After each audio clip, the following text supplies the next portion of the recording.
Good morning, good morning, good morning. It is currently 3:20 a.m. 3:20 a.m. Yes, I am back.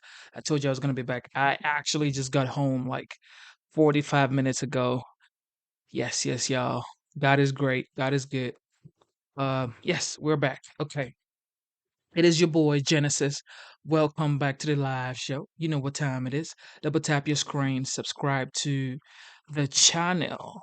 Yes, yes, y'all. Yes. The title of tonight or this morning's stream is America is Ready for Affordability. Are you ready for affordability? Let me know. Shout out to Slim Barbie Savage. God bless you.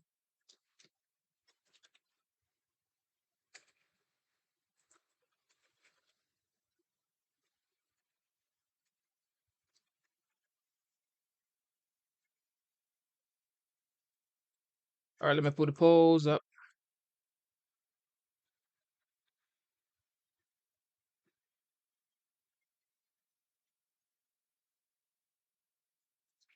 All right.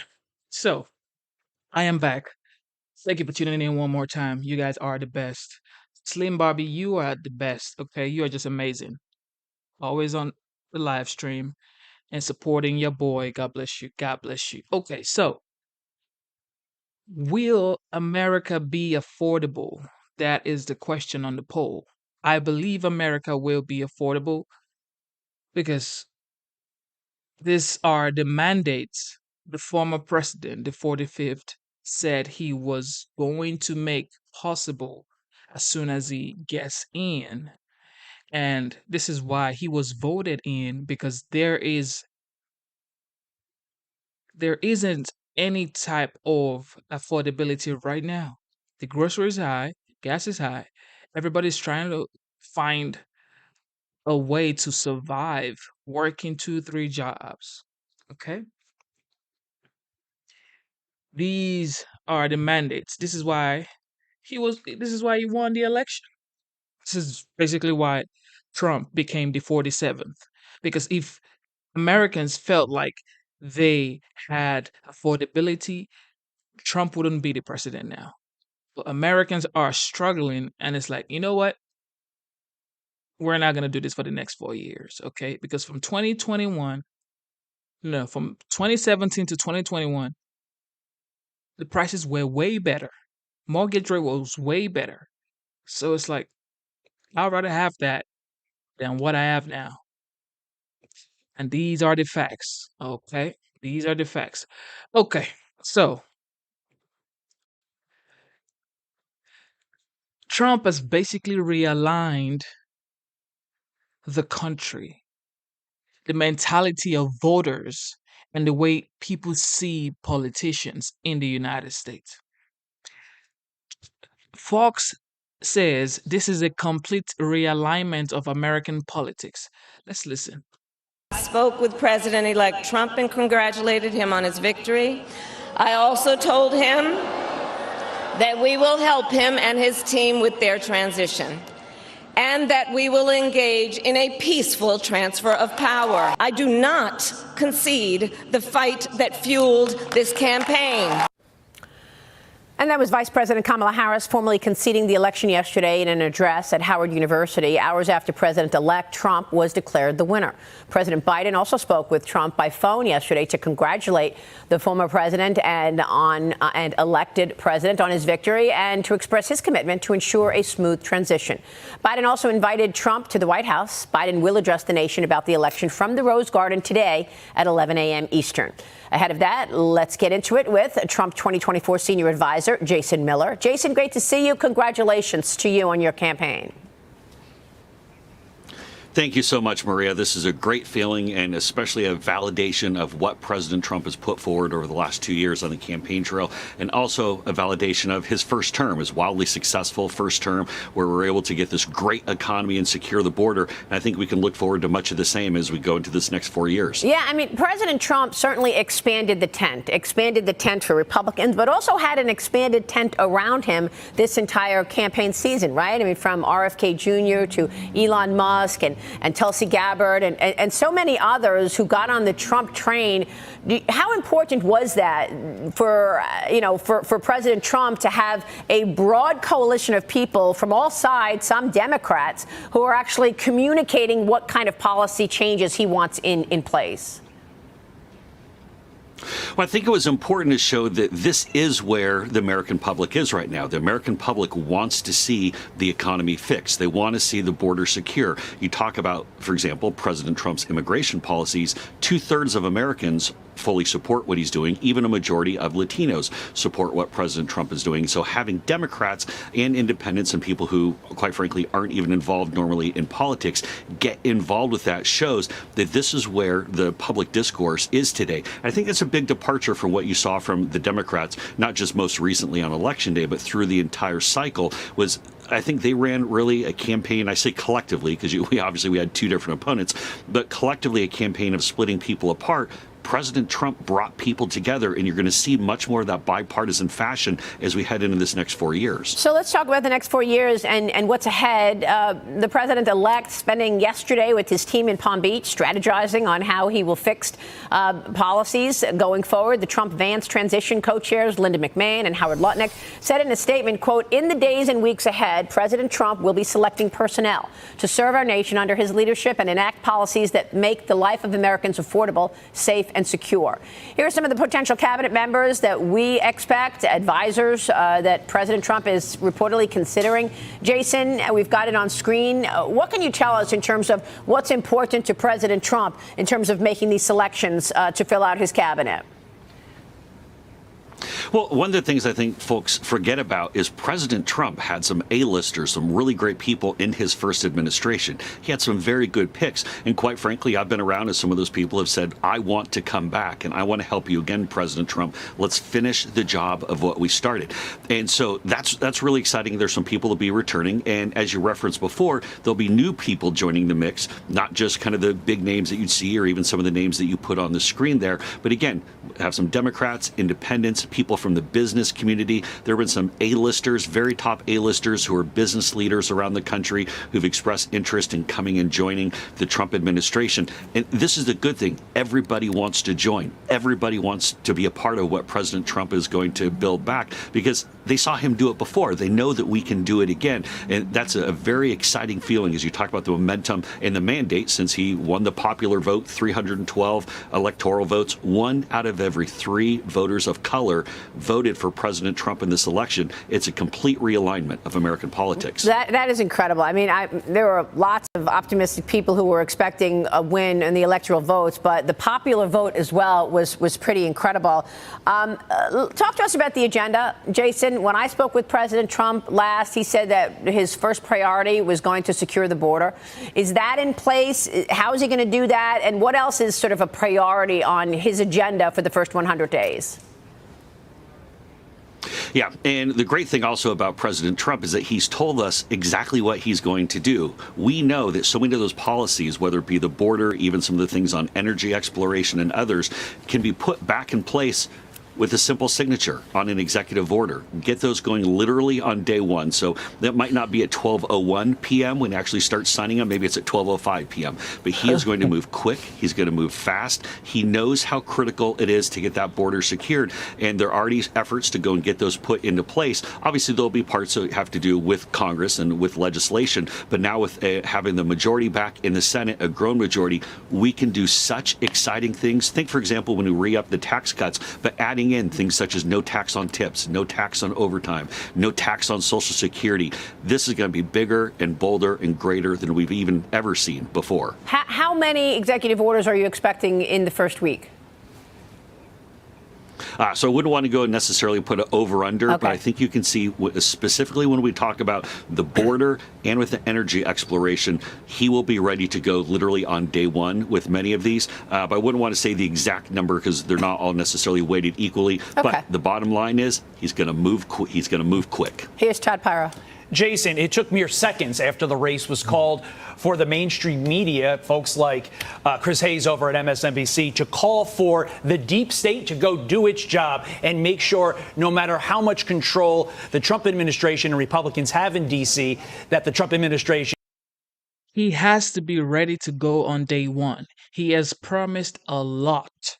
He has said the border would be secured, the economy is going to come back. Within 1 year, electricity bill will be slashed half, 50% down within 1 year. So he's made a lot of promise. He said he's going to stop the war going on around the world as president-elect. So the mandate is so high.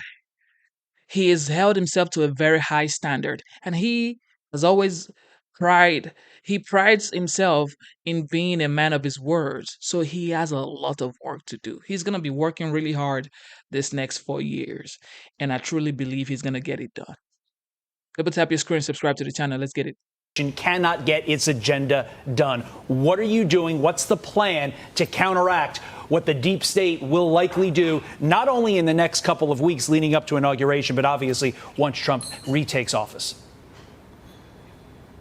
Well, it's interesting you bring that up because we saw even during the campaign over this past 2 years where the deep state and the insiders in Washington did everything they could to try to stop President Trump. But there was a rejection of that. There was, frankly, a rejection of the weaponization of the justice system. There was a rejection of some of the same antics that we saw during the first term where people in government and, quite frankly, those some kind of government adjacent as they tried to stop President Trump and what he was doing, we're ready for it this time. President Trump is ready for it. We're going to put in good people who support the agenda, and we're going to make sure that they cannot stop this from going and actually restructuring government in a way that helps people. Too many people have been left behind in this economy. We see what's going on with inflation, with the spending, and all the craziness. We're going to knock off the nonsense. We're going to get back to common sense, as President Trump says. And he's ready. We'll be ready. Well, it's going to be tough to deport 10 million people overnight. We know that. Jonathan Fahey is here. He used to work at ICE. Jonathan, jump in. Yeah, Jason, first of all, congratulations. But you've done this your second time doing this. You've learned a lot. Probably you're in a unique situation. You've learned a lot from the first term. Putting aside personnel, what are lessons that were learned by you, Donald Trump, and everyone else that will help you implement his agenda more efficiently and make sure he gets everything done? Because you're looking at probably maybe a 2-year window, at least with a Republican Congress, both House and Senate. What lessons learned is he going to carry in to get these things done? Yeah, great question. Number one is knowing exactly how Washington already works. And I do think this was a major determining factor in why President Trump won with such a mandate, because people know he can step in and do it right away. There's not this ramp up period of need a couple of months to figure out who are we going to hire, how do we put certain things in place. He knows how to do it on day one. So his leading the train is going to be completely, that's a different type of structure in the sense that this is only the second time in U.S. history you've had someone who was president before now come back again. So he knows exactly what the levers of power are. The second point, and I referenced this a moment ago, is that personnel is going to be key. You have to have people completely dedicated to the mission who are in these key positions, not just at the cabinet level, not just at the deputy level, but as we talk about these various agencies, we talk about the department heads, so to speak, you have to have people who are loyal to both President Trump and to this mission of turning the country around. Because if you don't have those people in place and you give it to the nameless, faceless career bureaucrats who could care less if it's Kamala Harris or Donald Trump or anybody else in the future, then they're going to go do their own thing. You have to put in the right people who believe in what President Trump campaigned on, and that's what he's going to do. Jason, let me get your take on regulation. President Trump has said many times that deregulation is a beautiful thing. He wants to take the shackles off of corporate America so that there aren't bureaucracies around in terms of moving forward and getting growth done. Can you identify specific regulations that you believe or President Trump believes have been in the way of a trajectory of growth for the U.S. economy? Well, the number one, let's start right off the top with energy exploration. That was one of the biggest things that started this inflation crisis to begin with. When Biden and Harris came into office, they immediately stopped a number of energy exploration efforts, and that had a chain reaction. Of course, then the big, massive spending. And as we've discussed on the campaign trail, we believe that with impoundment, that there are a number of different things you can do to stop the spending from the executive side of things. But really specifically, as we talk about energy exploration, that is a critical component, and that will be something the president starts on day one. That's the biggest focus, but so many more after that. All right, we will leave it. One thing is for sure, just like Jason said over here, he said, you cannot just hire anybody. Everybody has to believe in the goal. Everybody has to believe in make America great again. It has to be that. If it's not that, you can't jump on the wagon. You have to believe in affordability. You have to believe in safer borders. You have to believe in peace worldwide. You have to believe in these things to get a job. Okay? And I know for a fact this is why the president-elect Donald Trump is making really careful picks in this new cabinet. He's not just going to hire anybody. That's just it. You ain't finna come up here saying anything works. No, not you. Gonna have to do what you're gonna have to do, which is make America great, bro. You better move along if you don't want to make America great. Of course, they're pointing fingers at Biden and Harris, saying this is why we lost the election. This is why. This is why. Instead of realizing that the regular everyday American is going through a lot. People are doing 2-3 jobs to get by. Instead, they're blaming people. Let's listen. And we start here. President Biden is going to address the nation this morning after speaking with President-elect Donald Trump yesterday on the phone. Biden offering Trump a meeting at the White House to ensure a smooth transition as Vice President Harris concedes the election, but not the fight. Peter Ducey is live at the White House. Hey, Peter, what is the president saying? Good morning. Some Democrats are sad about Harris losing. Some Democrats are mad about Harris losing, and they're blaming Joe Biden. So even though he got himself out of the way months before anybody ever voted, a Harris campaign aide is quoted in Politico as saying, "We ran the best campaign we could considering Joe Biden was president," grumbled one Harris aide granted anonymity to speak freely. Joe Biden is the singular reason Kamala Harris and Democrats lost. Biden was told privately this summer that he had a 0% chance of beating Trump, but after that, Harris got a huge bounce when she joined the ticket, picked Tim Walz, and had a glitzy convention. And now campaign staff are getting an email from their boss, Jen O'Malley Dillon, that says, "I know the vice president isn't finished in this fight, and I know the very people on this email are also going to be leaders in this collective mission. View this as the beginning, not the end." That was the gist of the VP's remarks at Howard University yesterday that seemed somewhat hastily organized. An invite was texted to supporters just hours ahead of time, and NBC News is reporting the Harris team did not spend much time writing a concession. They thought her initial remarks were just going to be about keeping the faith during a days-long vote count. While I concede this election, I do not concede the fight that fueled this campaign, the fight for freedom, for opportunity, for fairness, and the dignity of all people. That is a fight I will never give up. And we don't know how exactly the vice president plans to keep up that fight as a private citizen come January. Back to you. Hey, Peter, you mentioned that Donald Trump was invited by Joe Biden to go to the White House before the inauguration just to work things out. Did you see the lead of Drudge right now is the conservative publication National Review said they gave some advice to Joe Biden. Joe Biden should pardon Donald Trump of all the pending charges, relieves the special counsel Jack Smith of his duties, and then ask the New York governor to pardon Trump from crimes he was convicted in New York State. Is there any chance Joe Biden could actually pardon Donald Trump? Well, if you listen, if you believe what the president has told us over the last few months, that would introduce the possibility that he could pardon Donald Trump and then not pardon his son and let Hunter go off and rot in jail. And so it's possible but we have no indication that that's going to happen. I asked Biden about that a couple months ago, and he just kind of laughed about it and said, "That's a good question." But Peter, he could pardon Donald Trump, and then Donald Trump could pardon his son in January. Yeah. Or, yes, it is possible. It would be a pardon palooza, Peter. Yes. Hey, Peter, I have a prediction. You're going to get a sit down with President Biden before he leaves. Oh, that would be great. In the White House. That's my prediction. Would you accept his invitation? Yes, I would accept an invitation to have a one-on-one interview with the president. I'm going to call him right after the show. And it sounds like I could just get like a preemptive pardon because everybody else seems to need one to talk to the president. Just in case. Pardon. Just in case. Right. Yeah. Well, pardon me. It's from jaywalking or whatever. But Steve, I don't think he's going to need. I don't think they're going to need it. He's never done anything wrong in his life, right? Who, Peter? Yeah. I've got information. I think it's totally unfair, though, of the Democrats to blame Joe Biden for all of this. First of all, y'all used him. And then when y'all didn't need to use him anymore, y'all got rid of him. Also, the whole plan of Joe Biden was for him to only serve one term. Right. That's what he said during but Kamala was so bad. She was so bad, so he could not pass the torch. And as we've seen since this election, why it was so bad. Plus, there was pressure on him because they said he's the only one that was able to beat Donald Trump before. Yeah. But I will say this.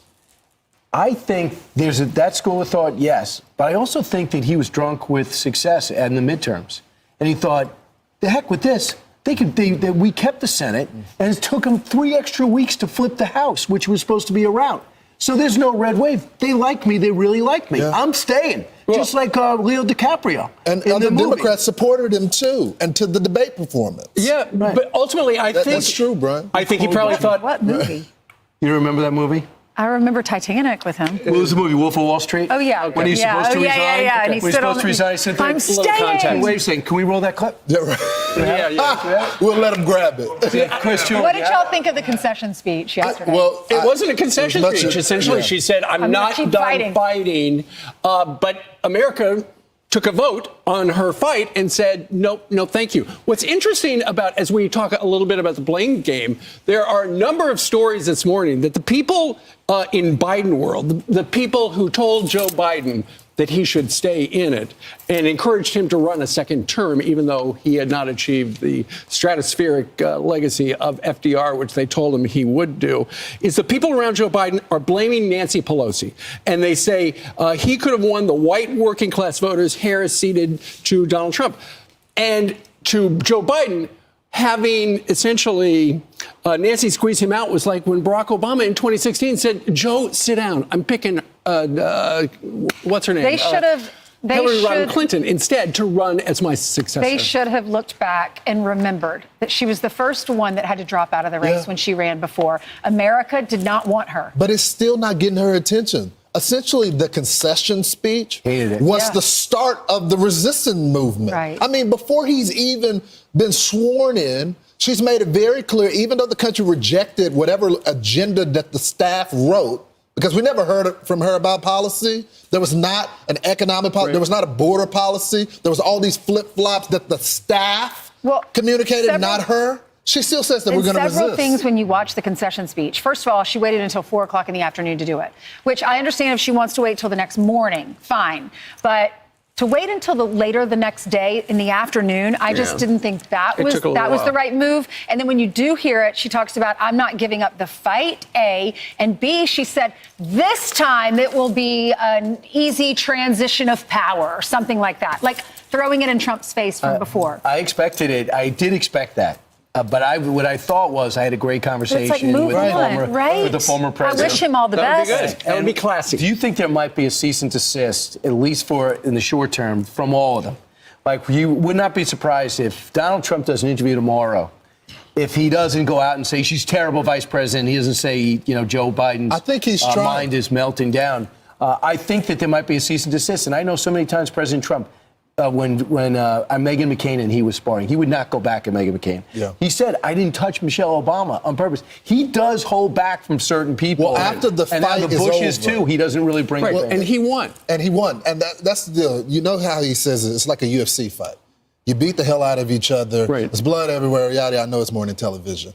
But then after that, you hug it out and you move forward. And I think even when you had Eric Trump that was on last night, when he was asked about the concession speech, he wanted to move on. He did not want to talk about Kamala Harris. I think that is the viewpoint of the former president. And what you said a moment ago, talking about this is the beginning of the resistance against Donald Trump, I think you're right. And that goes back full circle to what I had quoted from the Conservative National Review. What they say is, after Joe Biden pardons Donald Trump deserves to enter the term in January of 2025 with a slate wiped clean of the controversies of the previous era.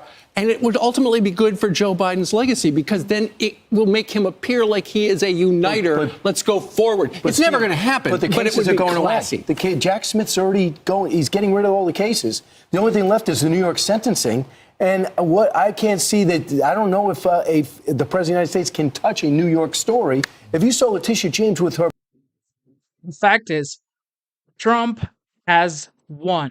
Okay, there is no going back and forth. Every energy he has, every energy his team has to be focused on making America great again, like they promised, okay? You don't have time to be going back and forth with people that was trying to bring you down. No. Trump said, my revenge will be success. So let that speak for you. After you've made the country successful, then whatever you want to do, go on ahead and do it, okay? All right, so CNN, of course, remember when they said nobody wanted to work with Trump? Nobody wants to work with Trump. If he wins, nobody would want to work in a Trump administration. Cap. Now they're saying everybody wants to work in Trump's administration. We're looking for it's all out war for jobs in the Trump administration. Good evening. I'm Caitlin Collins, and this is The Source live from West Palm Beach, Florida tonight. That island behind me is the equivalent of the center of the political universe right now. That's where, at Donald Trump's Mar-a-Lago club, the president-elect is preparing to regain power, starting with who will be working for him. I have new reporting for you tonight on the all-out war that is already playing out between those vying for the top jobs in Donald Trump's cabinet and inside the West Wing. One person likened it to the Hunger Games, except it's playing out on the patio of Mar-a-Lago.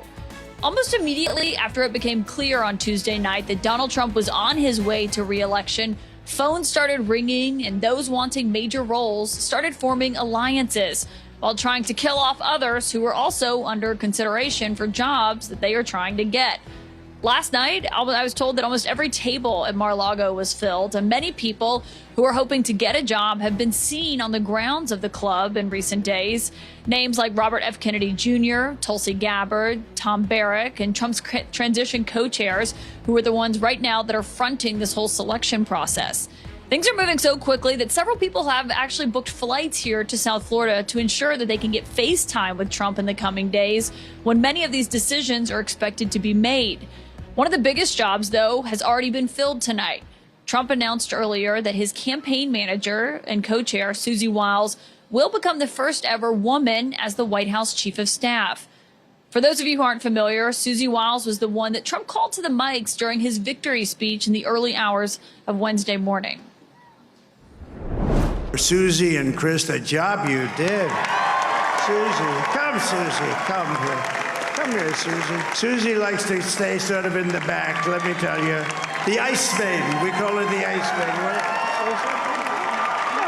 Thank you, Susie. Look at her, she's shy. I've never seen her be shy before. Susie. She did not speak. She ended up calling her co-chair, Chris LaCivita, to the mic. But I'm told that by sources that Trump was urged to move quickly tonight in naming a chief of staff faster than he did in 2016. He named his chief of staff the following Sunday after he was elected because they argued that it allows for there to be a power center instead of having everyone call Trump directly as they are trying to get these jobs that I just told you about. Though, of course, we are talking about Donald Trump here. And as we know, he often likes to be right in the middle of the battle. With me here in Florida tonight is CNN's Kristen Holmes, has been reporting on the transition staffing battle that's underway on Susie Wiles. She might be someone that people aren't familiar with, but she is a real powerhouse in terms of influence on Donald Trump and running his campaign and just being around him in the last 4 years, but especially the last 2, most critically. Yeah, I mean, one thing to keep in mind about her is just how loyal she's been. I mean, there was a time in 2021 when nobody would talk to Donald Trump, or at least most people were trying to distance themselves from him. She was by his side. I remember being at Mar-a-Lago when those election results came in 2022. He threw a fit because he was watching them come in. He thought his candidates were going to win. They did not. She was there by his side. I remember seeing the announcement and just 2 weeks later that he made that he was going to be running again. She was by his side. She has put up with a lot from former President Donald Trump. We know she has been subpoenaed. She has been through the ringer, and she has stuck with him. Now, one of the things that she does best is she says that she controls the chaos. She knows Donald Trump. She understands she's never going to have full control over him, and she's not going to try. But she believes that she can control the people around him and the chaos around him. And she's a very interesting pick. And one of the things I want to point out about your reporting that I find so fascinating is this power center idea, because that was really her job on the campaign, too. Yeah. I mean, people go to her to get to him, and she had created an environment where people felt like they needed to go through her to get to him, unlike in previous campaigns and administration where people just try to get to him directly. Yeah, but our colleague Steve Contorno had interesting reporting about basically she had conditions on taking the job. It reminded me of when General John Kelly became chief of staff, and he was saying he didn't want it to be how it was before when others were running it, because he wanted to assume, you know, full control over who was coming into the West Wing, who's coming into the Oval Office, because as Donald Trump, you know, as we know, he's easily influenced by the last person he speaks to. Yeah, and I loved that part about Steve Contorno's reporting about the clown car, like not just showing up at the White House, because part of what Susie Wiles did on the campaign was control the chaos, and that meant limiting access to Donald Trump. And she, for most of the campaign, controlled the flight manifest so that she would always know who is going to be who gets on the plane. And who was going to have access to him at that time, and times trying to stop certain people. Now, obviously, she couldn't always stop everyone from getting on the plane, and she has told people around her she picks her battles when it comes to the former president. But she has created a role for herself in which she controls the chaos, or at least manages it when it's around him. Yeah, and of course, Trump had 4 chiefs of staff in his first term. Just for comparison, Biden has had half of that. He's had 2 chiefs of staff since he's been in office. But when it comes to the other top jobs that we're looking at here, obviously Attorney General is a really big one. What is the latest that you've heard on who's going for that and what that decision-making process looks like? Yeah, so, I mean, the reason why that's so important is because of what Donald Trump himself has said. And we know that he wants to basically expand the power of the executive. Technically, the Department of Justice falls under the executive branch. However, it has operated independently to not look like it's currying favor to the White House or doing things at the president's behest. Donald Trump wants to change that. So part of the reason that the AG is so important is he has to pick somebody who's going to go along with that, who is going to help dismiss the cases against him, who's going to look into firing Jack Smith, something he said that he wants to do. So that person is going to be critical. Now, we know a couple of names that have been on the list. I believe you had one name that you reported out today as well, but we've also heard Senator Mike Lee. And one of the interesting things about Mike Lee is that someone who's very close to him is actually running the personnel side of the justice team for the transition. So there's that's interesting. We also heard John Ratcliffe was somebody who is in the running for that. I think that right now the conversations are still being had. He's still being vetted, and Donald Trump is taking a lot of advice incoming, as you said, working the phones. Yeah, the one name that Manu Raju and I heard it was the Missouri Attorney General. Andrew Bailey, he actually just got reelected on Tuesday night to his first full term. He's been serving in that role for 2 years. He's sued the Biden administration over the student loans. He's on Fox News a lot, so it's not surprising that he's a name.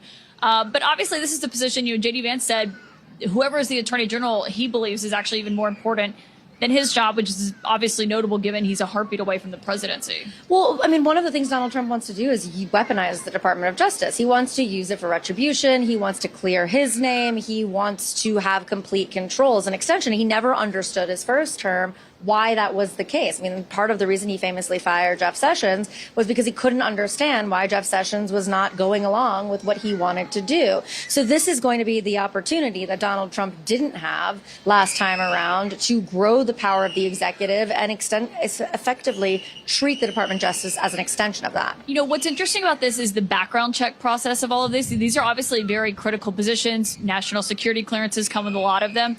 And because the Trump administration or the Trump team has not signed these ethics agreements or memorandums of understanding with the Biden team, the FBI is not doing background checks on anyone, which typically that's a process they could have started a few months ago. Right. And I had heard that they were floating doing their own background Yes. checks, which obviously is not equivalent to the FBI level. It's not, they're trying to figure out loopholes for getting around the background check. And I've heard this too, the same thing. It's how do you not have the most extensive background check? You still use law enforcement, but there's a way to do it. Thank you for tuning into the live stream. You know what time it is. Double tap your screen, subscribe to the channel. These people should just be glad that the 45th became the 47th, because now there will be a lot of content. Okay. There will be a lot to say about what he's going to do, what he has accomplished, because one thing everybody knows about Trump is he works really, really fast. He delivers really fast. The media is so happy he's the 47th because they know this man will give us something to say every single day. Matter of fact, every hour. Once he resumes office next year, January, they just know that, thank God, dear Lord, we're going to have a lot to talk about. And they don't want to admit it. They don't want to admit it. All right, let's listen to Tulsi Gabbard talk about the election results. Tulsi Gabbard, who I call Wonder Woman amongst the Justice League, which is Trump, RFK, Elon, Vivek, and the rest of them.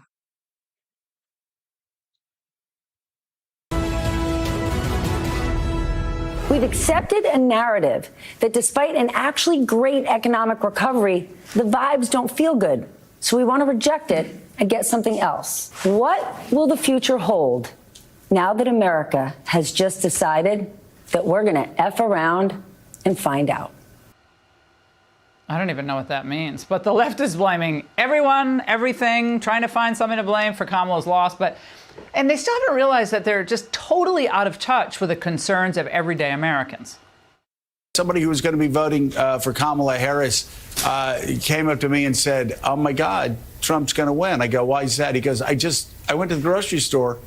Butter's over $3. I kind of laughed. The $7. What's that? The $7. What's that? Butter is $7? Yeah. What? Some Is places. it framed in gold? Wait, okay, did he not realize that gas had gone up? I realize that gas goes up like several times a week. Joining me now, Tulsi Gabbard, former Democrat, co-chair of Trump's transition team. Okay, Tulsi, maybe that was like a joke. I can't really tell, but it does kind of bring to bear what's really at stake in politics in general. Do you really get what bothers the American people and have a solution to fix it? But they still think this is largely a communications problem with the American people. Your response to the head scratching on the other side? Yeah, Laura, you know that clip you played from MSNBC first really kind of said it all. Is they continue to think that they are awesome. They did a great job. Look at this huge economic recovery. Why don't the American people know this or appreciate this? They are so out of touch with the hardships and the reality that the American people have been living through over these last 4 years. They sit in their ivory tower eating their cake and look down on the people who are struggling and suffering, saying, "Oh gosh, I don't know what's wrong." The reality is that President Trump went out and traveled across the country. He listens, he sees people, and he recognizes the challenges they face and tells them that he will work for them. He's got a 4-year track record of doing that during his first administration. So they believe him when he says, "I'm going to bring down the cost of living." They believe him when he says, "I am committed to preventing World War III." He's the old Kamala Harris. I don't think she ever once mentioned nuclear war, not during her 4 years as vice president, not during this campaign. President Trump, almost everywhere he went, talked about the seriousness of the threat of nuclear war and that we are closer to the brink than ever before because of Kamala Harris and Joe Biden, and that he'll do all that he can to prevent nuclear war. These are the kinds of things that drove people from across party lines, from across the demographics to say, yes, my vote is with Donald Trump. You know, I think a lot of folks in the Democrat Party weren't as much concerned about making America economically strong again, or certainly not making America great again, but they were very worried about making Ukraine great and safe again. And this is some of the reaction. One of our closest Democratic allies, Ukraine, now depends on a man who has criticized Ukraine, has attacked the support we have given Ukraine. I'm heartbroken for the people of Ukraine because I am terrified about what is going to happen in a Trump administration. A Ukrainian soldier in the trenches, as their ally just abandoned them, is wondering what I'm going to do next. Tulsi, has Donald Trump abandoned the people of Ukraine, or will he? Donald Trump is standing with the American people, Laura. I was with people in Western North Carolina, in and around the communities surrounding Asheville, the day before Election Day. And you know what I heard from them? They're coming home from funerals of their loved ones. They are telling me, hey, we still have over 500 people who have not been found in the wake of Hurricane Helene, and it's been over a month. Why aren't those talking heads talking about the American people who need a president who has their back? President Trump has their back, and this is why he's earned their trust and their confidence. Tulsi, and I know you're not going to answer this, but I'm going to ask anyway. Can we see you, or will we see you perhaps in the administration? That's a question only President Trump can answer. Will you take, like a lower level job, like special assistant to the undersecretary at HHS? I mean, like something like that? I mean, I'm just teasing. Because he doesn't like strong, intelligent women. Right. Yeah, exactly. Clearly. And congratulations to Susie Wiles. She is fantastic. I've so enjoyed working with her. She is a straight shooter, and I'm looking forward to seeing her as chief of staff. Well, her source was quoted as saying, the clown show is basically not going to have access to the Oval Office. Essentially, I'm paraphrasing, but the word clown show was used. Is that a good thing? Yeah, she works very well with President Trump. I think she is of great credit to winning this campaign and being able to make sure that the train didn't go off the rails. And so, I think she's going to do a fantastic job as White House chief of staff. President Trump seeks counsel from those that he wants to, but Susie Wiles will provide great leadership on his behalf in running that place. Tulsi, remember Bad Bunny, Jennifer Lopez, and all these Hispanics saying that nobody, no Latino, no Hispanic is going to vote for Trump. Man, sit down. You are rich, okay? You don't know how much gas costs, okay? So, they voted for Trump. Let's listen to this. Floated for a role is Florida Senator Marco Rubio, Senate Intel Committee Vice Chair and Senate Foreign Relations Committee. He joins us now. Thank you so much, Senator. Great to see you. So first up, are you up for that job? And is it happening? Have you heard anything? Well, first of all, like anything that happens under any Trump administration, there's one person that'll make those decisions, and his name's Donald Trump. And he's been focused on winning an election, not what's going to happen next. He's got great people working on that. The answer to that question is, I don't know. I haven't talked to them about any of that. But obviously, that's the season we now enter and doing speculation. I know I'm in the Senate, and I know that in the Senate, I'm going to be there ready to work and get a lot of these good things done that are going to require legislative action. But the other stuff, they'll play it. So he's going to make great choices. Pick a J.D. Vance. It turned out to be a fantastic pick. He had really good people working with him the first time, and he's got really good people working on it now. And when he focuses in on it, as I imagine he's starting to do, we're going to start getting those decisions. And I'm going to be working with them one way or the other. All right, well, we'll keep on following that as we play the Washington parlor game of who's going to be in the cabinet and who's not. You probably heard Peter Doocy's report just a moment ago about the rise of the resistance. Got Kathy Hochul, Letitia James, Gavin Newsom out in California is calling a special session in the legislature to try to Trump-proof California. I feel like I'm watching a Star Wars movie here. The resistance is gathering already against the Trump presidency. What does he need to do, Senator, in order to govern effectively, because he's going to have all these people trying to upset the apple cart? Well, first of all, resistance to what? Resistance to what the American people just voted for? In the history of the Republic, no candidate for president has been clearer about what they're going to do in the simplest language possible. He's going to secure the border. He's going to bring down prices for energy and other things in America. And he's going to make us strong in the world so that we don't have a war. He's been very clear about this. I mean, no one's been more explicit. And people voted for that overwhelmingly. This is a landslide. It's an electoral college landslide. He won the popular vote. Even in states that he didn't win, Virginia, New Jersey. I mean, these are states that became incredibly more competitive. Even the state of New York was more competitive. So what are they? A resistance to the American people? This is their attitude. Their attitude is, you guys are a bunch of dummies. We're really smart people. We know what's best for you. You don't even know what's best for yourselves. And that's why they lost this election, and that's why they're going to continue to lose elections as long as they adopt that attitude. A resistance to what? You played earlier clips of the whatever Attorney General, whatever she is in New York, the mayor as well, the governor as well. Yep. These are just Democrat politicians that sense opportunity. Their party is down. This is a chance for them to step up and make themselves the face of the future of the Democratic Party. But I keep asking, they were resisting what? They are resistance to the American people that just voted Donald Trump into office overwhelmingly. Senator, it's been a while since we've had you on and had the chance to chat. And obviously, this is just a couple days after a very historic moment for the country. How would you describe this moment for your party? Well, the Republican Party has fundamentally been remade in a very positive way. It reflects a multi-ethnic, multicultural coalition of Americans, united by that. I think it's an example that our primary identity as people is not our ethnicity or our skin color. Okay, it is the fact that we're mothers and fathers, that we're small business owners, that we're workers and employees who work for wages, who have to pay bills, who want their kids to have a better future, but are struggling with the cost of housing and everything else, who are worried about some war breaking out that might suck their children into serving in combat, who are worried about these things very deeply. And by the way, in Hispanic communities in particular, deeply worried that some criminal from somewhere in the world gets into this country illegally and comes to your neighborhood and murders someone that you love, because it's happened. And that's the neighborhoods that many of them are going to.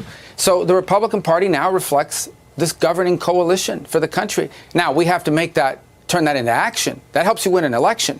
Now you have to do the things that respond to why people voted this way in the first place. And if you do that, I think it helps not just strengthen the Republican Party. I think it gives us a governing coalition that starts to break some of the gridlock that has kept us from doing things, meaningful things for our country in a long time. But that's the opportunity. We got to go out and do it, right? But I feel good about it. But now we've got the actual work to do. Yeah. To your point about the Republican Party growing the tent here, there's a couple of things I wanted to take a look at in terms of the election results. First of all, Starr County, Texas. Here's the results over the last 3 elections. 2016, this is a heavily Hispanic district. 2016, Clinton beat Trump 79-19. Biden beat him 52-47. But look at this. The county flipped. 57-41 in Trump's favor. Now let's look at your home state, Florida. 2016, Trump won at 49-47. He won at 51-48 in 2020. But then look at this. On Tuesday, he won at 56-43%. And a large part of that was Hispanic voters, particularly in Miami-Dade County, saying, you know what, Trump's our guy. If you can grow the Hispanic vote that quickly, what does that bode for the future for a Republican Party that just 3 years ago, Democrats were saying will never win another election because it's so fractured?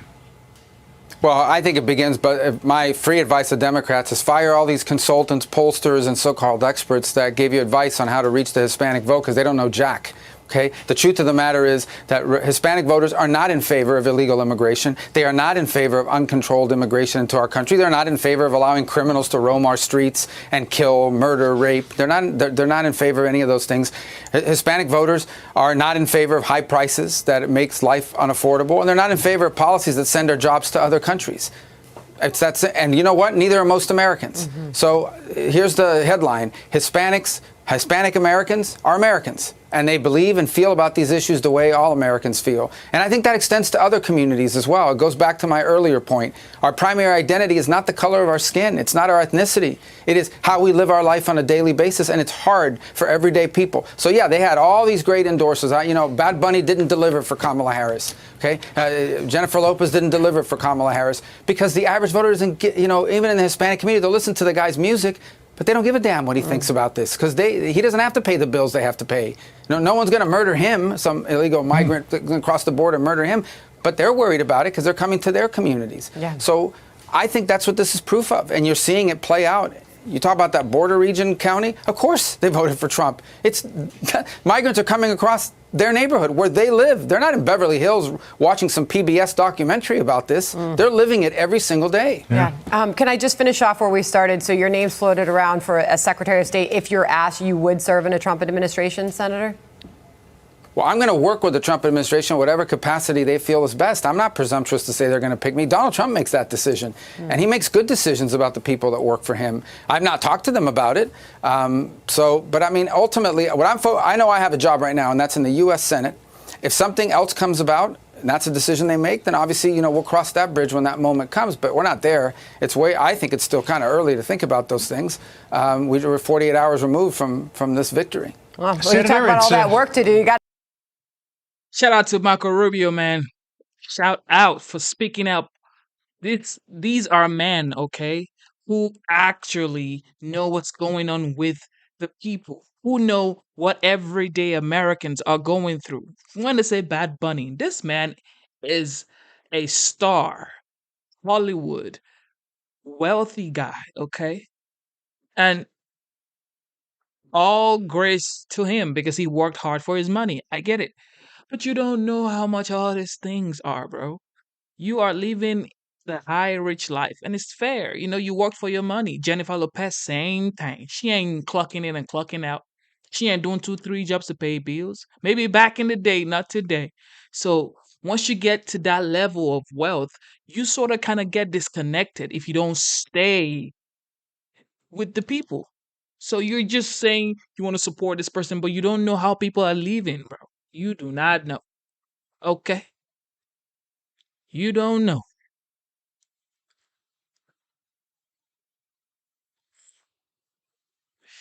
Man, let's listen to Tulsi Gabbard again, man. She said the American people's voice has been heard.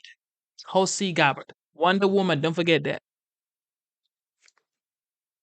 Gabbard's a Trump transition team member. All right, before we get to the Democrats' drama, you as a member of the transition team, did you guys have any transition meetings, and how was last night?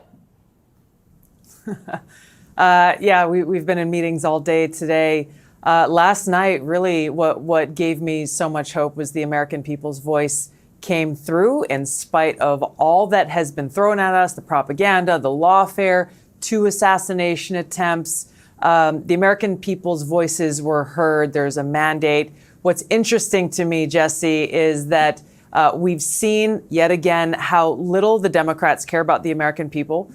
And our voices. You've just laid it out. They are so far out of touch. They are not paying attention to why it is the American people chose President Trump to be our 47th president. And they care so little for our democracy that even leading up to the election, and of course they will continue to do this up until Inauguration Day, they are literally trying to, quote unquote, Trump-proof the presidency and the administration. We got to pay attention to this because, as you said, Kamala Harris will likely run again. And whatever they tell us in the future about how they are the defenders of democracy, like they said almost every day on this campaign, they don't care about democracy. And they're trying to limit the powers of the presidency for President Trump to be able to carry out his promises to the American people, the reasons why people voted for him. What do you mean by that? They're Trump-proofing the presidency, Tulsi. What does that mean?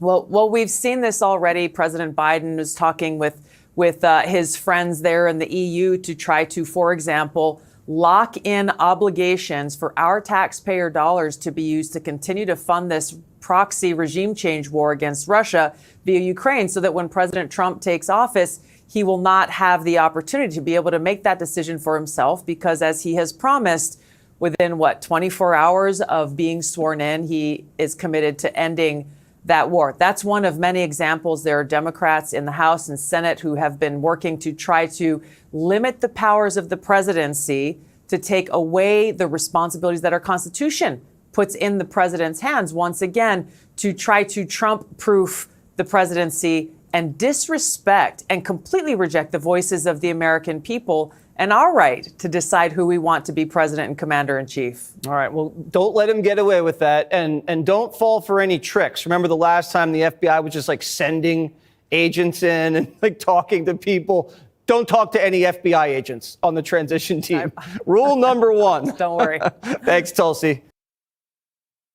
Tulsi is just so brave, bro. She is pretty brave, strong. She is a veteran. Man, this is who the Democrats should have put up there for us. I would have voted for this woman. Just take a look at her smile, bro. You getting my vote, Tulsi. She's definitely getting my vote. If she ever runs for the president of the United States, you ain't finna tell me nothing. I'm voting for you. I don't give up. I'm voting for you, Tulsi. 2028, if you run, I'm voting for you. Okay, Vivek. This is another star in the Republican Party, Vivek. Let's listen to what Vivek Ramaswamy is talking about. 2024 presidential candidate Vivek Ramaswamy. You, sir, were not wrong. You were predicting this victory by this margin. And you even brought up, and I had brought it up on my radio show a number of times, the idea of him winning the popular vote, which happened as well. Exactly. And I think it's from traveling this country, Sean. We get out of the echo chambers on the internet and just talk to people from Pennsylvania to Iowa to the west coast of Nevada. We found that most Americans share the same common values. It was a beautiful thing to watch last night. And I think there's going to be a couple good things to come out of it. Number one is I think we're going to see a resurgence of national unity. Young people coming along in droves for Republicans. This is a new coalition. This is a new Republican Party. This is a new country.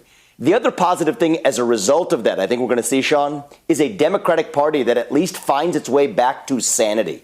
One of two things is going to happen. Either the Democratic Party is going to have to let go of the crazies on the progressive left and find its North Star again, or else the Democratic Party is dead. And either way, that's a good win for the country. So we're still learning a lot from those election results. But the number one learning is there is a new coalition. We're united, and there's unity to save this country. And I'm excited that we're going to be a part of it. Isn't it really, and I've been saying this for some time, that the Democratic Party has become the party of coastal elites? I mean, you have these last-minute ads. Julia Roberts, tell your husband you're voting for Trump, but you can go in and nobody will know how you really vote. You can then come out and lie to your husband. Did you vote the right way, honey? Yes, I did. And, you know, you could be a real man and tell your bro friends that you voted for Trump and you really voted for Kamala. If you have to hide, if you have to pretend that you don't want to tell your friends who you really voted for, maybe that's not the right person to be voting for. Well, the reality is this is just the politics of division that the Democrats have been perpetuating for a really long time. It started with identity politics based on race, then gender, then sexuality. Now division, even trying to sow that within the family, within married members of the same household relationship. And it didn't work. So I think the beautiful thing about this, Sean, is now that we've defeated Kamala Harris and Joe Biden and that Democratic machine, we don't have to worry about them and their hypocrisies. Now we can move forward and say we're not just running from something. We're now running to something. I like Donald Trump's message in the closing speech last night, celebration victory party at 2:33 a.m. yesterday. What did he have to say is we're entering a new golden age in America. And I think this is the opportunity we now have. The other side has been so thoroughly defeated that they're going to have to go figure out who they are and what they stand for. That's not our job. Our job is to now revive this country for all Americans. And I think Donald Trump's going to be able to do it by uniting people through success. It was a beautiful message. You've been a successful businessman, and you've been out on the campaign trail. Would you be willing to give up that successful career and go into the president's cabinet if asked? Look, I've lived the American dream, Sean. I'm doing this now for my kids and their generation. That's why I stepped into this sphere last year when I ran for president.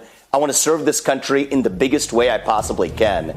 And because Donald Trump delivered that decisive victory, he's also assembled this coalition of outsiders and independent thinkers. And I think because of that victory, we're going to have some big ways to change the country. Whatever role I can play, I'm looking forward to it. Okay. Whatever role I can play, is that a yes? That you'd leave the private sector? I'm excited to serve the country, Sean, in a big way. And I'll tell you this, once we make some decisions, we got some great paths ahead. And the fact is, Vivek is definitely going to be a big problem for the left because he is very articulate. He knows what he's talking about. He's very hardcore. He's not sugarcoating anything for you. Okay? He ain't sugarcoating anything. If you don't like it, you don't like it. But he's sharp, smart. He's not intimidated by anybody. Of course, he's a businessman. He's lived the American dream. He is a wealthy man, if I may add. If I may add that one, he is a very wealthy person. Okay, so this is why I think more wealthy people should go into politics. This is my opinion. Okay, you don't have to agree with me. More wealthy people should go into politics because you already made your money. You're not trying to get a salary. You just want to do the best for the people. This doesn't apply to every wealthy person. Good-hearted wealthy person should go into politics because you already want to do good anyway. You already want to be a philanthropist anyway. So do politics and do greater good for the people. Yes, yes. Shelly says Zayn and Genesis be crushing. Be crushing on who? On Tulsi Gabbard? Man, you need to go see a video of Tulsi on the beach where she was surfing. I said, that's my president right there. That's my president. That's my president. All right, let's see what CNN talking about on the result of the election. Everybody's just crushed on the left. Julie Roginski, I want to go to you on this because, of course, he is making the speech at the White House against this backdrop of a lot of finger pointing right now in the Democratic Party. Some who are saying, look, had President Biden not announced, to try to get reelected, and we all know how that transpired later on, perhaps this wouldn't be the situation. And we'll never be able to know, right? What do you say to that? I'm going to speak some hard truths to my friends in the Democratic Party. This is not Joe Biden's fault. It's not Kamala Harris's fault. It's not Barack Obama's fault. It is the fault of the Democratic Party in not knowing how to communicate effectively to voters. We are not the party of common sense, which is what the message that voters sent to us. For a number of reasons. We don't know how to speak to voters. When we address Latino, and language has meaning. When we address Latino voters as Latinx, for instance, because that's the politically correct thing to do. It makes them think that we don't even live on the same planet as they do. When we are too afraid to say that, hey, college kids, if you're trashing a campus at Columbia University because you're unhappy about some sort of policy and you're taking over a university, and you're trashing it and preventing other students from learning, that is unacceptable. But we're so worried about alienating one or another cohort in our coalition that we don't know what to say when normal people look at that and say, wait a second, I send my kids to college so they can learn, not so that they can burn buildings and trash lawns, right? And so on and so forth. When we put pronouns after names and say she, her, as opposed to saying, you know what, if I call you by the wrong pronoun, call me out, I'm sorry, I won't do it again. But stop with the virtue signaling and just speak to people like they're normal. There's nothing I'm going to say to Shermichael that I'm not going to say to you, that I'm not going to say to somebody else. I speak the same language to everybody. But that's not what Democrats do. We constantly try to parse out different ways of speaking to different cohorts because our focus groups or our polling shows that so-and-so appeals to such and such. That's not how normal people think. It's not common sense.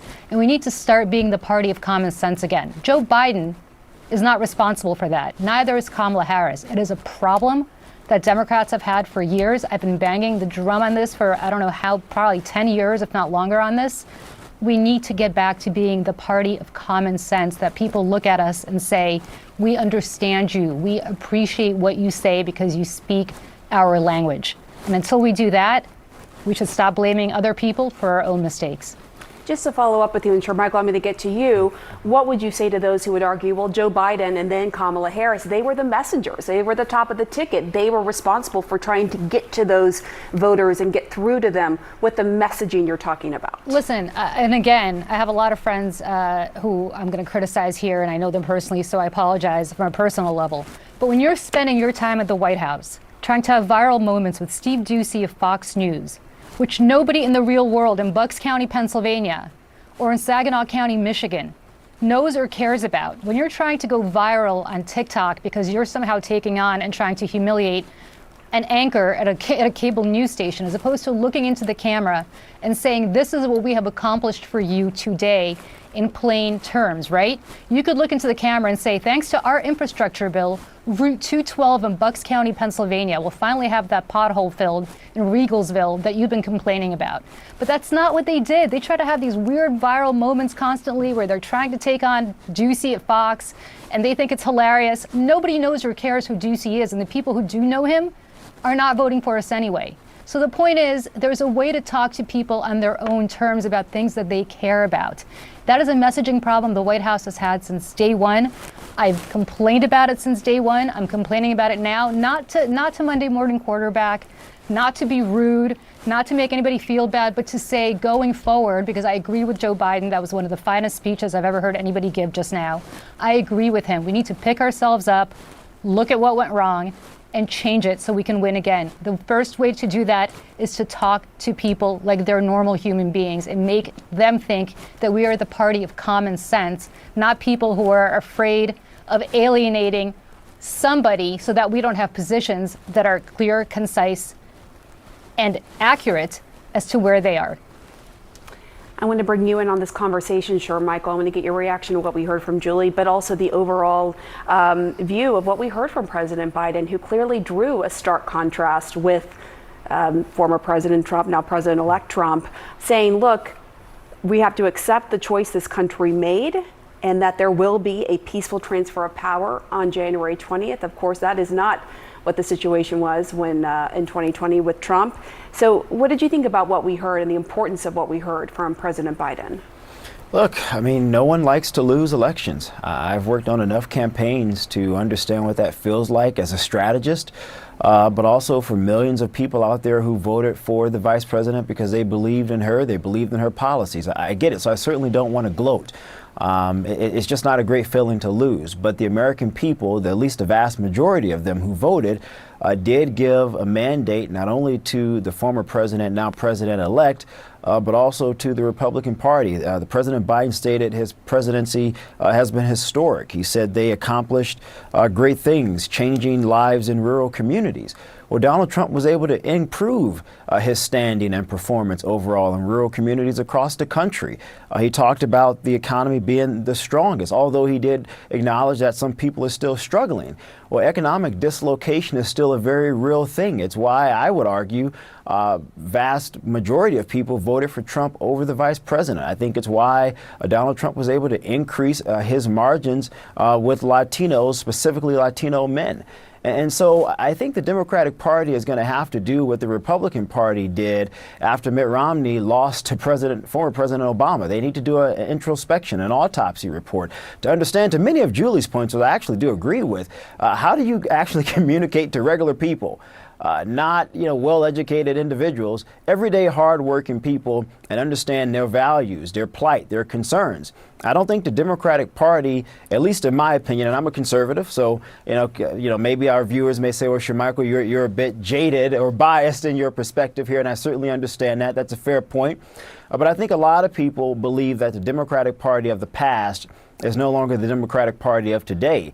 And as you think about that dislocation as it pertains to the economy, we could go all the way back to NAFTA with President Bill Clinton at the time and the outsourcing of manufacturing jobs and how over the past 2.5 decades that's led to the economic environment that we're seeing today. And so people are wondering, particularly men who oftentimes work with their hands, who don't get college degrees, well, how am I supposed to survive in this continuously changing economy, one that relies more on information technology and less on skilled workers? I mean, you have to provide solutions to those workers. And I think Donald Trump, in a very unique way, and I know Democrats will criticize the depth or the nuance and specificity of some of his arguments, but to be able to provide a critique and recognition of that plight of many people is important. And I think that's why he ultimately won and Vice President Harris did not. Final thoughts to you, David. I thought that was really thought-provoking, what we heard from both Julie and Shermichael. Yeah, no, this is what happens after an election. You look at what occurred, what the people were saying, and the parties, especially the losing party, tries to adjust and figure out a new way forward. This is exactly how Bill Clinton came to prominence in the Democratic Party after 12 years of Republican dominance in Reagan-Bush. found a different kind of path and appeal, and we'll see what comes out of the ashes here for Democrats going forward. I just want to say one other piece of Biden's remarks today that I think are worth highlighting. Given the lies about the 2020 election that Donald Trump spread for 4 years,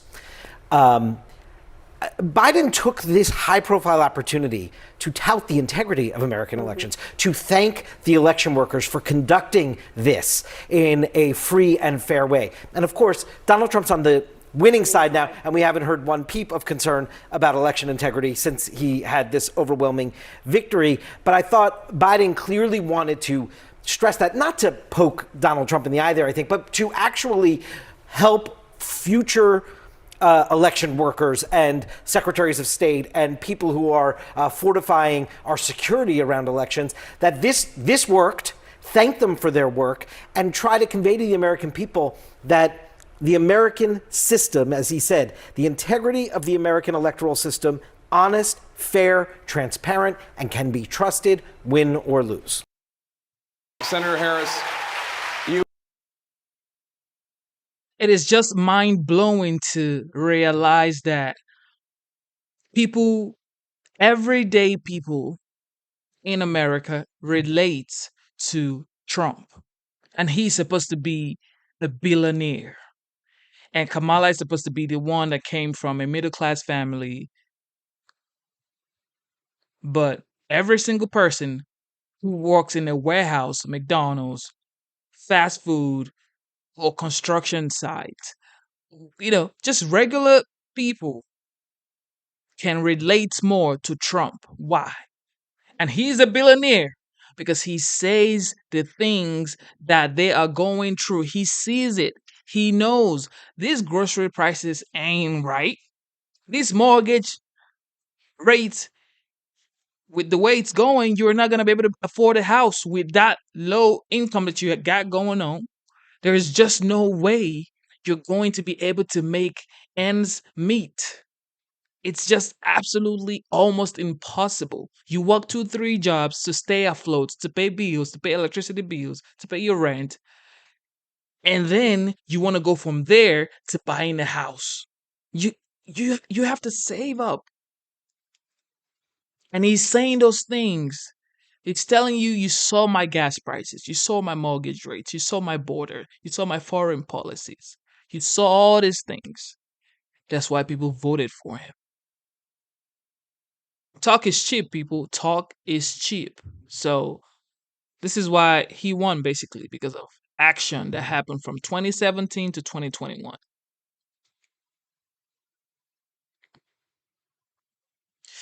Okay, so Trump has the White House, Republicans have the Senate. What about the House? What about the House? Do you guys project that they're going to get the House too? Or is it over already? Let's listen to CNN.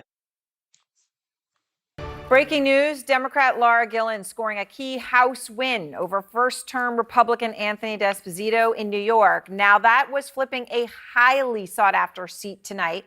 That could be a crucial win there. The balance of power in the House up for grabs at this hour. Still, we cannot call the House. Democrats right now with 196 seats, Republicans with 210. Takes 218 to have that majority, which means Democrats still need 22 seats in order to do that, in order to prevent a clean sweep for Republicans. To pull that off, though, Democrats would need to hold 16 of the current seats out, which we have not yet called, and to flip 6 additional ones. So let's go straight to Harry Enton at the Magic Wall. Harry, look, you've got the White House and you've got the Senate. If you're Republicans, everything now for the Democrats and their hopes come down to the House. Where's the math stand? Yeah, where does the math stand? Do they have much of a shot? Look, I think it's a little bit of a long shot at this point, but it's possible. It's possible. So, you mentioned right now we've called to project it out 210 for Republicans, 196 for Democrats.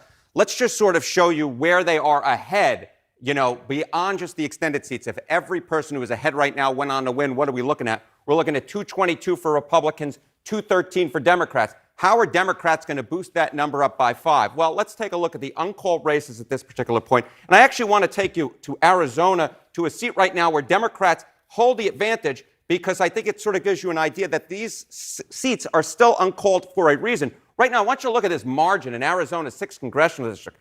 Kirsten Engel up by, get this, do the math, it's 70 votes. It's 70 votes. When I was preparing this segment earlier on today, she was trailing. So it flipped. These seats could still flip. Where are some seats that could flip? Well, let's go out to the great state of California. Go west, young man, go west. Let's take a look. We're going to go up to Central California. We're going to go right here to the 13th district. Why is this important? Because right now what you see is the Republican ahead by a little less than 3 points. But look at the vote remaining. Or the vote only already in. It's only 48%. Only 48% of the vote is in. That means a majority of the vote is still out. And given that we haven't called this race and it's less than 3-point margin, you could definitely see the Democrat overtaking here. Let's go down a little bit further. This is a seat that we always look at where there are a ton of late votes. Look at this. Only 52% of the vote has been counted there. That's another one. I'll go to one last one. We're going to go all the way up to Alaska. Right now, the Democratic incumbent is trailing, but this is a seat in which there's a lot of vote by mail left to be counted. It's also a seat where they have runoffs, an instant runoff situation that goes on. So the bottom line is there are still some seats where Democrats could potentially take control of the House, but it's a long shot, Aaron. It's a long shot, but when you go through this, I mean, you're giving some examples there. As you look for the Democratic quest there, what other states are you focused the most on? Yeah, if Democrats don't end up taking this, where am I going to? Well, I'm going to Pennsylvania. You know, there were just a bunch of seats where I think Democrats underperformed. We haven't called this race yet, but a lot of Democrats were looking to knock off Scott Perry. But at this particular point, with 99% of the vote in, Scott Perry is ahead. How about we go up to northeast Pennsylvania, right? We'll go up to the Scranton area. What happened here? Well, guess what, Aaron? We've called this seat. Matthew Cartwright, the incumbent, Matt Cartwright, knocked off Joe Biden's home district, lost there. We'll go down here. Here's another one. Susan Wild, an incumbent. I said that if there was one seat you were going to look at to understand whether or not the Democrats were going to maintain or get control of the House, it was going to be this one. And Susan Wild, the incumbent, got knocked off. Wow. When you look at these, I mean, it is really incredible to see what has happened and how consistent it has been in so many different parts of the country. Harry, thank you. I want to go now to South Carolina and the Democratic congressman there, James Clyburn.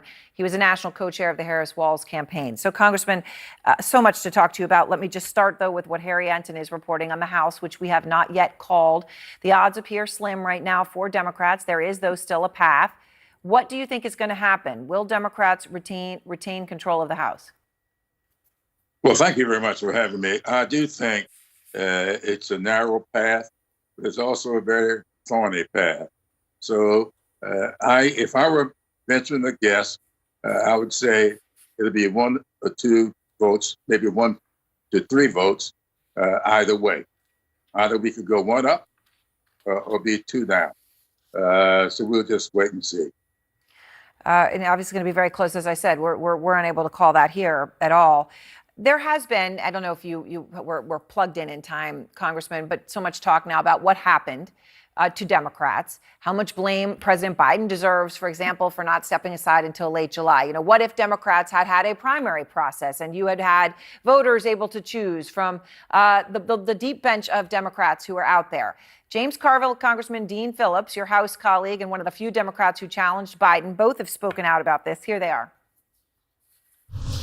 By Biden staying in so late, we didn't have any process. If we'd have had some kind of an open process, and it would have been much better. This entire election, in my estimation, was sealed the day that Joe Biden announced he was running for re-election. And the answer is absolutely. We should have had a competition. It makes everything better.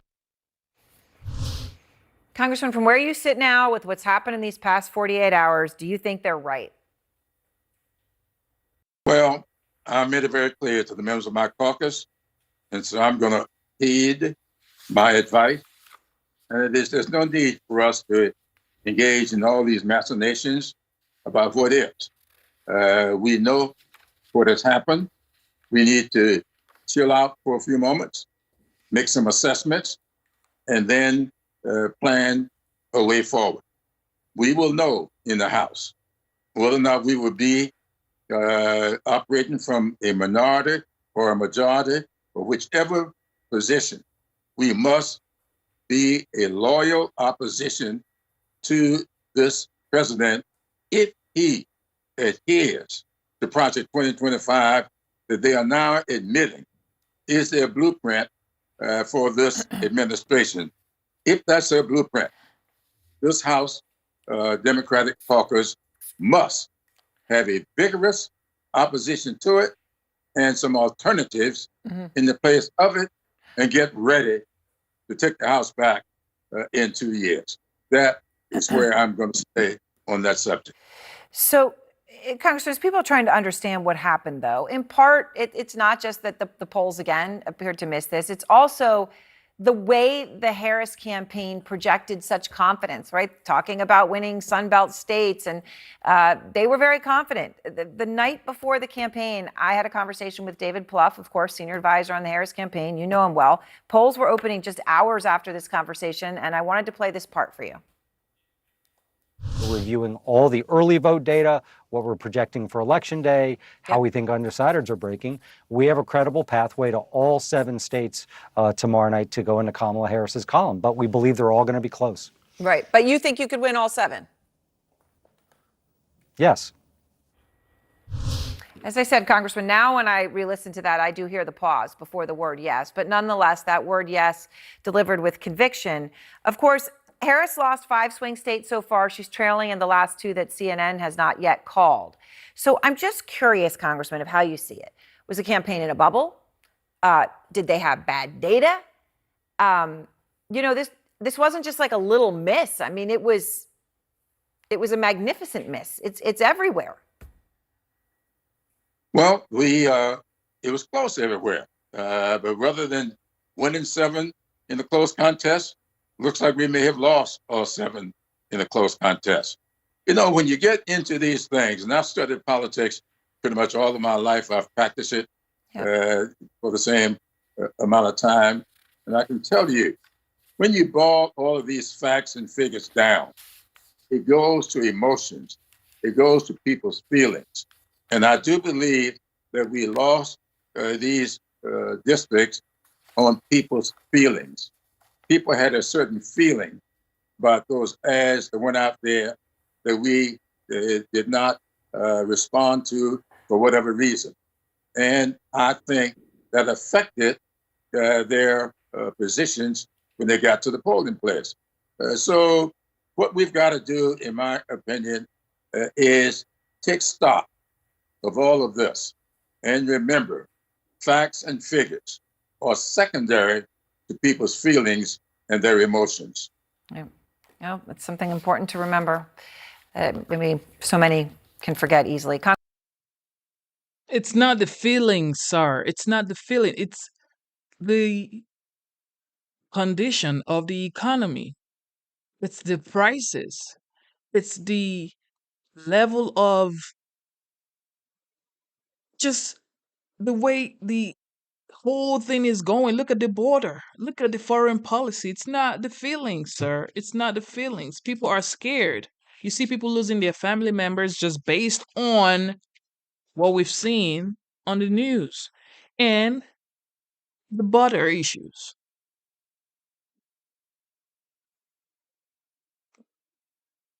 So stop saying feelings and emotions. This is why Republicans have learned that because now I may have been joining the Republican Party after the win. So nobody's voting based on feelings and emotions, okay? Voting based on actions. Actions and performance, okay? That's all it is. Okay, so The View. Mhm. The View. This is the first time. This is the first time I'm gonna be reacting to The View. So this next video is The View and what they're gonna say about the win of the 47th.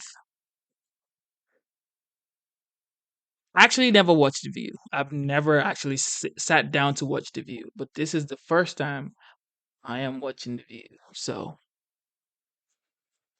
let's see how that works. She's actually trying to unite the country with what she's saying, because a lot of people say The View is all BS, but like I'm watching it right now. It's like she's actually trying to unite the country with what she's saying. I haven't heard anything bad here. Maybe I need to go watch some other episodes, but this one is like they're actually saying good stuff. Double tap your screen, subscribe to the channel, man. Or what? They're eating their words? Maybe I don't know. Maybe let me know.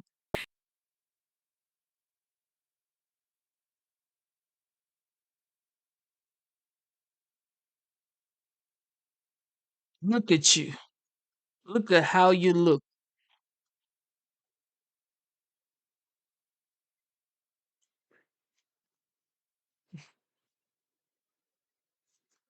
Oh my goodness. People like doing this, especially, I'm sorry. Okay. I'm sorry. Especially African Americans. They like doing this.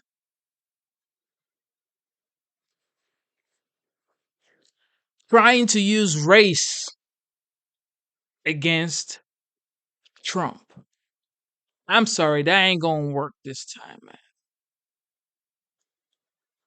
This ain't finna work. But double tap your screen to give this stream a like. All you have to do is double tap your screen, okay? Give this stream a like and subscribe to the channel. Talk about the lady that came before this lady. She said cultural resentment. No, no, no, no, no, no, no, no, no. No, it's not cultural resentment. It's basically who can do the job. And you were vice president for 4 years, almost 4 years now. And it's like, let's see your credential. Let's see what you've done. What is your performance like? What actions did you take? So it's not about cultural resentment or, color or race or any of those things. It's about performance action. We need to stop. Everybody across the board, especially African American people. I'm sorry, okay? I'm sorry.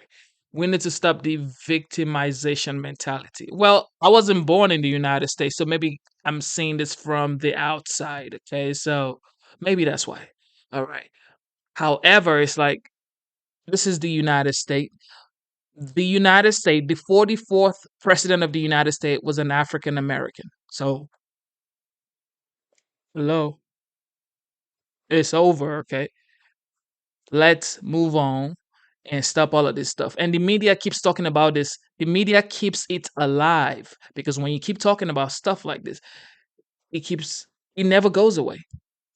So when they say, for the young girls, we are going to keep fighting. For the young girls, we're gonna keep fighting. What do you mean? You're gonna keep fighting? We want to know. Like, what are you? It's like, what are you fighting for? Aren't you fighting for a better economy? I guess they're going to say reproductive rights, which Trump is saying give it to the states. Let the state decide. Some people say it's closer to the people when it's with the states, but some people say no, we want federal.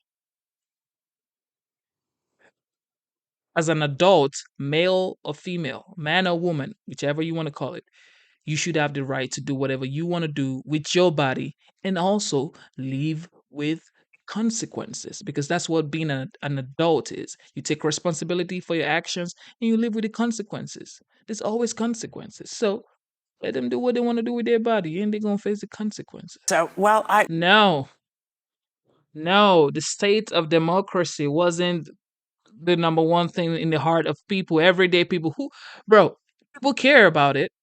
However,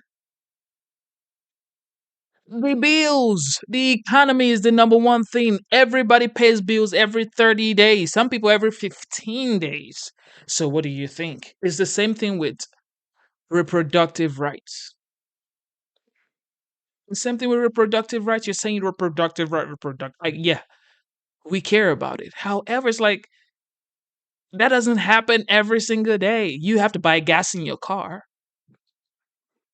You have to buy groceries. Your kid have to eat every day. That's the number one thing. The economy has always been, probably will always be the number one thing. Man, double tap your screen right now. Subscribe to the channel, and let's get it.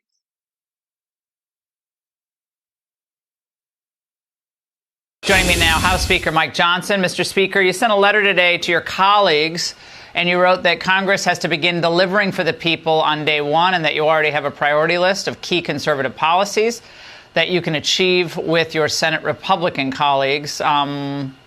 What's the top of that list, sir? Well, we'll be basing it on what is top of mind for the American people. I've been traveling the country nonstop over the last year. We did over 360 campaign events in 40 different states. I traveled so much in the last year I could circle the globe 5.5 times. That's what the team tabulated. But what I heard out there, Laura, was the same thing. The same thing. It didn't matter where we are in the country, north, south, east, west, same thing. Everybody fed up about the cost of living, the rising crime rates, the wide open border, and the weakness on the world stage. And we have plans to fix all of that beginning on day one. We have to deliver for the people, and we will. President Trump wants to be aggressive. He wants to go big, and we're excited about that. We're going to get to play offense because I'm absolutely convinced we're going to have the White House, the Senate, and the House. I think we will deliver that majority. We're going to be ready to play ball on day one. Now, is it true, Mr. Speaker, that Pelosi did not even congratulate or acknowledge President Trump on the victory? Apparently there was a statement saying House Democrats are united behind Hakeem Jeffries as we vow to continue putting people over politics, et cetera, working families, liberty, and justice for all.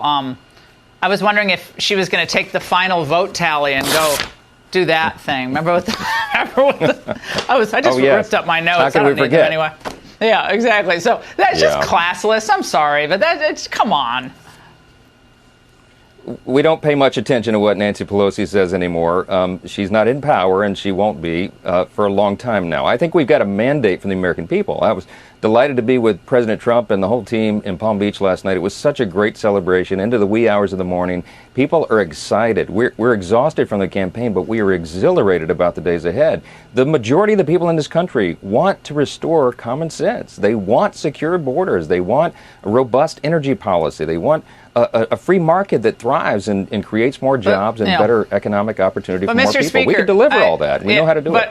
But the President-elect Trump, that's the first time I've said that, I realize. President-elect Trump can do a lot just by executive order, but I do understand from my sources that they want laws passed. They don't want an executive order that can just be thrown away, in 4 years or 8 years. They want permanent change. Can't ask for asylum inside the country. Can't play the game where you come here and say, oh, I'm oppressed, and you get to stay. He's even talked about the birthright citizenship issue, which obviously is more problematic because of the Constitution. That would require more thinking and study. But he doesn't want to just do the executive orders. Is that what your understanding is as well? Yes, and our agenda is to enact this into law. We need real comprehensive immigration reform. We've needed it for a long time. That sounds like an aggressive amnesty. Commander-in-chief. That sounds like amnesty. Every time I've heard a Republican say that, it's like earned path to citizenship. Then we have 20 million, people who, get their citizenship overnight. Every time I hear that, it drives me crazy. Laura, but you can explain. No, we're talking about. No, we want to do the opposite of amnesty. If you do an amnesty program, you invite more people to violate the law. That's exactly the opposite of what we need to do. We got to begin on day one with securing the border. President Trump will issue an executive order. He has that authority under existing statutory law. But we've got to come right behind him with a robust legislative agenda. We have got to do this for the American people. Secure the border and then turn to the catastrophe that's been created by the border being opened. It is complex, as you know. It is comprehensive. Deportation. And we're going to be dealing with it for decades, but we're ready to go. Does that include deportation? Because absolutely. he won on that issue. That was a big part of this mandate. People have to leave, and they can if they leave, they can reapply maybe later on. Yes, every House Republican ran on that issue all around the country. It's so important because we know we have dangerous criminals, for example. We got probably 4.5 million of those. No, it's a nightmare. Who we can go to immediately and send them back where they came from. We're going to do all that. Yes or no? Are you going to grow your majority, which is already razor thin? We were hoping for more seats in New York and California, but are you going to grow that majority? We feel really good tonight about where we sit with those California seats. We're still waiting. They've got to cure ballots and finish all their process. But look, I think we are going to grow the majority. We're going to have enough numbers to run the agenda through the House and the Senate. And President Trump is going to be a transformational president. I think we're entering the most consequential era in a positive way that we've had probably in the modern era. It better be. Yeah, There's been a lot of. We're going to be watching you every step of the way. You'd expect nothing. Thank you for tuning in to the live stream. Double tap your screen to give this stream a like. All you have to do is double tap your screen twice 1, 2, and you would have given this video you're watching right now a like and subscribe to the channel. Thank you. Also, the former president, the 45th, who is now the president-elect, the 47th now, has been talking about tariffs, okay? He's been talking about tariffing China, putting a lot of tariffs on China. And now he will be held accountable for those words. Let's listen. Welcome back. Chinese President Xi Jinping reportedly calling President-elect Donald Trump to congratulate him on his election victory. Earlier today, Xi also urged both nations to find the, quote, right way to get along. China's foreign ministry spokesperson, meanwhile, saying that Beijing would work with the U.S. on the basis of mutual respect and that its, quote, policy toward the U.S. is consistent. Experts say a Trump win is a worst-case scenario for China, as Beijing is now bracing for higher tariffs. Here's what Trump told me on this program back in August about his plans to impose tariffs on China. How do you use tariffs as a weapon for national security? And what other countries aside from China are So you one of the considering things I putting want to do tariffs is have a reciprocal tax. Okay, if they charge us 100% of the car, we charge them 100%. Hard to believe that we haven't done this. Number one, I think they're great. You take in money. If China's charging us 100%, then we don't charge them anything. You know what happens? They say, we don't want your cars from America. We want you to build your factory in China or other countries. It's not just China. Are you considering putting tariffs on other countries in addition to China? Yeah, sure. Any country that mistreats us. But what I want is a reciprocal act so that, because every country mistreats us, just so you understand. Every country, including our allies. Our allies are the worst. And he was referring to European nations there. Joining me now is Gatestone Institute senior fellow and the author of Plan Red, China's project to destroy America. Gordon Chang back with us. Gordon, great to see you. What are you expecting in the way of policy from President-elect Trump once he gets into office with regard to China? I expect tariffs. In his various conversations with you this year, going back to February, he has promised across the board tariffs on China of at least 60%. And he actually even mentioned 100% in one case. And that's absolutely required because the Chinese barriers to trade keep U.S. products out. They force us to transfer technology. We've been doing this for decades. This has not worked to our benefit. And clearly, we need a new way of trade with China. Yeah, I mean, at a minimum, how about a response to some of this behavior? I mean, we're learning about this Chinese-tied hacking group now, Salt Typhoon. It appears to have had the ability to access the phone data of virtually any American who's a customer of a compromised carrier. And those compromised carriers include AT&T and Verizon, according to the Wall Street Journal. The hacking group reportedly limited their targets to several dozen select high-value national security and political figures, such as President-elect Trump, Vice President-elect J.D. Vance, and members of Vice President Harris's campaign. The hackers have been burrowed deep into the U.S. telecom infrastructure for over 8 months, Gordon, or even longer than that. They've been able to scoop up cellular call logs, which contain information on who Americans talk to, how often, when, and detailed location data, as well as unencrypted texts and some audio from Americans, Gordon. I mean, what are your thoughts on this, and how should the Biden administration's reacted? I don't think we've reacted at all. We haven't reacted at all. These are our networks, Maria, and they are relatively undefended. So this is up to us. And we need to start imposing costs on China for doing this. And one of those costs could very well be tariffs. Tariffs work for a lot of national security issues, as you were talking about with President Trump. And this is really appropriate. We don't want to hack back because we don't want to show them our capabilities because we want to save that for a wartime setting. So the way you do this is asymmetry. We do something else. So they hack us. We want to impose costs. Let's do tariffs. Let's do some restrictions. Roger Robinson talks about all sorts of investment restrictions that we should be imposing on China. And one of them that he mentioned is, let's go back to President Trump's plan of having the Pentagon enforce capital market restrictions, not the Treasury. Yeah, that makes sense. And Roger Robinson, of course, worked on these issues in the Reagan administration. He joined us for our special on Fox Nation, Underwriting the Enemy, and pointed out all of those Chinese companies and these stocks traded on our exchanges. Meanwhile, the behavior of China is getting more and more well known by the American people. I mean, UK pharmaceutical company AstraZeneca is now saying that its executive vice president in charge of China and the broader Asian region is currently being detained by Chinese authorities while Beijing probes other company employees. AstraZeneca said last week that he was cooperating with an investigation in China, Gordon. But this is very much in step with the way Chinese law works. They put all these national security laws down when they went in and took over in Hong Kong. And that enables Chinese executives to walk into any company and raid the place. And now they're detaining someone from this UK company, AstraZeneca. Your reaction? Yes, this is an extremely interesting situation. The Chinese pharmaceutical industry is probably the most or among the most corrupt industries in China, which is one of the most corrupt business environments in the world. So there's a lot going on here. Yeah. But I think what's happening is that the regime is picking out a foreign company because they believe pharmaceuticals are high tech and they want to get the foreigners out of the Chinese market. Wow. So they're picking on AstraZeneca because I think they probably don't want to pick on an American company because they realized that there was a possibility of President Trump coming back, and that was the last thing they wanted to happen. So I think they went for an easy target. But really, the story here is it's an anti-foreign campaign. Beijing is doing all of it can.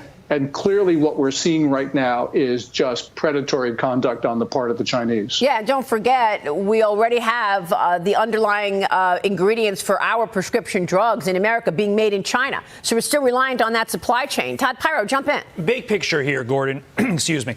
Should Donald Trump just play his own game with the way he wants to approach China, and the consequences to China will then follow suit? Or should we go on offense with regard to China the way that they always poke the bear with us? Well, I think it's really going to be the same thing because President Trump will go on the offense because he will want to protect our markets. He will want to make sure that we are treated fairly. And as at that clip that Maria just played, he demands reciprocity. And the one thing the Chinese have not given us is reciprocity. So I do believe that we are. This is why we need someone like President Trump who will advocate for the American people, peace through strength. Okay, that's why he's been talking about tariffs. He's been saying, well, I'm going to tariff everybody, this and that, this and that. But what he's trying to do is just make sure people know you do not want this smoke. Okay, back off. You don't want this smoke. That's all he's doing. He doesn't really like he talks a hard game. That's for the like Trump talks a hard game. He does what he says he's going to do, but Trump is a good salesman. He's going to talk and talk and talk and make you say, "You know what? We don't want smoke from this man. Let's just go on ahead and do what we're supposed to do." That's why he is I believe Trump is one of the ultimate sales person in America. He's a salesman, bro. He's gonna talk you to believe that I can make morning night. But he does back it up though. But you would rather not make him make morning nights. Okay. You better do what you want to do. You better do what you're supposed to do on your own part. Okay. All right. Double tap your screen twice and subscribe to the channel. Instead of looking for perfection, seek for consistency. Never give up on yourself. Never give up on your goals. Never give up on your dreams. Never give up on God. Believe in yourself, believe in your dreams, and believe in God. It is your boy, Genesis. And very soon we are going to be updating the way we do our streams here and also on the videos we're going to be posting. We're about to upgrade this whole thing. But God is great. God is great. God is great. You guys are the best. Thank you to the moderators in the chat. God bless you. God bless you. God bless you. Thank you for being here. This is the end of the live stream. You guys are awesome. And thank you to the veterans in the chat.